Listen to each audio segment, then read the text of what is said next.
Hola a tots i a totes.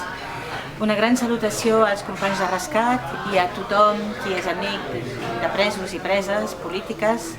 Nosaltres som aquí a Granollers, amics de Lola López Ricina, una companya presa, porta presa a França des del 2001.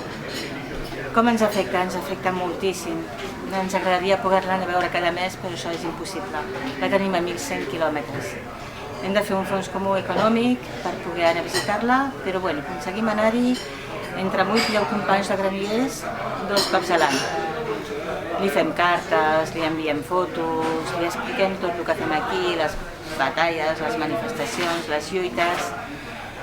Lola està sempre molt atenta al que està passant a Catalunya, té moltes esperances en tot el que estem fent aquí a Catalunya, té moltes esperances amb el futur immediat de Catalunya.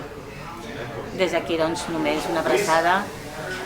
Tenim que seguir tots per lluitar pels presos i les preses que surtin al carrer, per l'amnistia.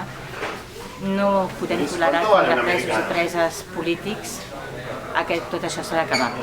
Un per un altre, per tothom qui dona suport als presos i les preses. Salut.